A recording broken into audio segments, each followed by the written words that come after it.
Hey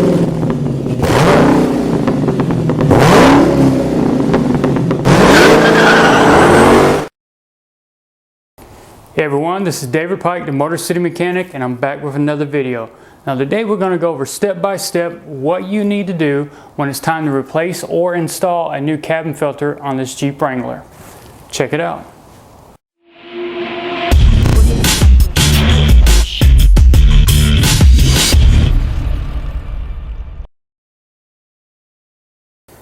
Now, not all Jeep Wranglers came from the factory with the cabin filters already installed. Now they have the doors there so you can put one in if need be.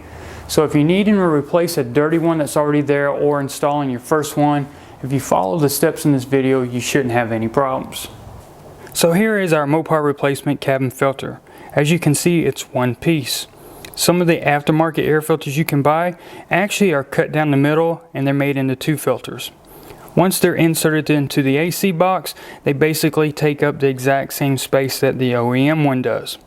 And the reason why they separate it and make two filters out of it is so that it's easier to install. Once we start taking it apart and we go into installing it, I'll show you exactly why they went that route. But nonetheless, this filter will go in that opening, so there is no problems with using it. Now, when it comes time to install it, what we got to do is we got to open up the glove box, remove the glove box, and then we've got access to two doors that we can open up to slide the filter in. So what we're going to do now is we're going to open up the glove box and remove any of its contents. This way it doesn't fall onto the floor while we're releasing the catches.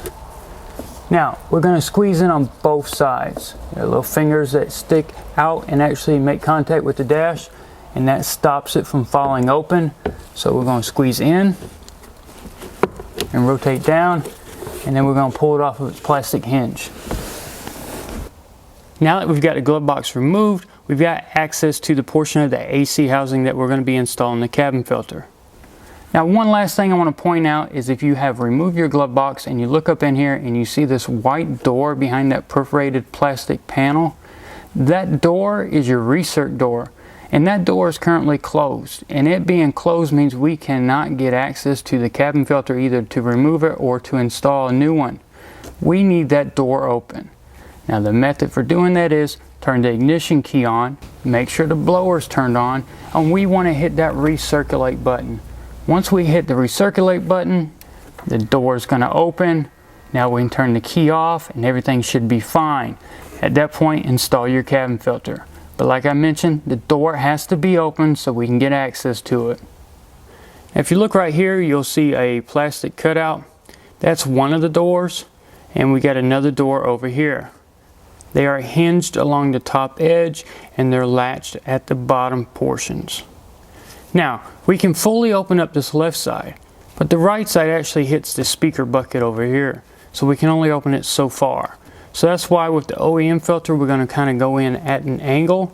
If you had an aftermarket filter, as I mentioned, they're cut in half and they're two filters. The reason why is you'd only have to open up this door, slide the filter in, move it over, then insert the second filter where it needs to be and make sure they're properly seated. So what we're going to do now is move on to actually opening up the door by releasing the catches. Now when you go to release this latch down here, what I found is that if you try to grab it and pull it up and lift up, it doesn't release. So what I use instead is a pocket screwdriver. So what I do is I get my pocket screwdriver and I actually work it between that finger right here and the plastic catch. Just pry gently and it'll pop right up.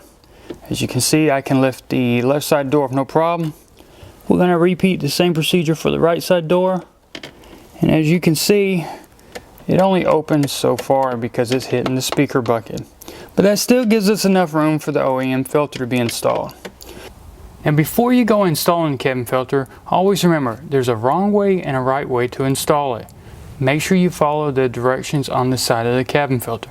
There should be either some arrows pointing in the direction you need to place it, or the words such as down or airflow. Follow these instructions and you shouldn't have any problems. So now we're going to lift up on the left door and try to get the right door up as high as we can get it, and we're going to go in here at an angle. Once we get in, we're going to stop because we've got two plastic guides on the left and the right that this filter has to sit up under, and we need to make sure that's how we got it located. Once we do, Just a matter of sliding the filter in there till it's fully seated, lift up, and make sure it drops down into place. Now we can shut both of the doors. And now we can go back to reinstalling the glove box, and we're done. Now that would be if you were installing a cabin filter and the vehicle didn't have one. But if you were taking one out and replacing it, it's pretty much the exact same procedure. Release the doors, pick up on them, lift up on your filter, and clear that little lip, and then come out at an angle.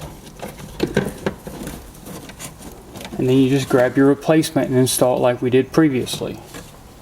So as you saw, the procedure is pretty cut and dry. If you follow the steps from beginning to end, you shouldn't have any problems.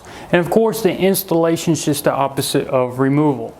If you liked the video, please give it a thumbs up on YouTube. Don't forget you can find me on Facebook, Twitter, and Instagram.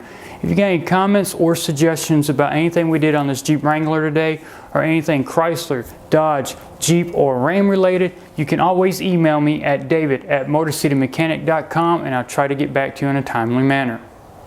If this is the first time you've ever watched one of my videos, make sure to hit the subscribe button. If you're a returning subscriber, hit the bell icon next to the subscribe button. That way you get notified instantly when videos such as this get uploaded. If you want to help support this channel and you use Amazon, please use the link in the description below the video. Anything you purchase on Amazon using that link, I will get credit for, and that's one way you can help support this channel. Once again, everybody, thanks for watching.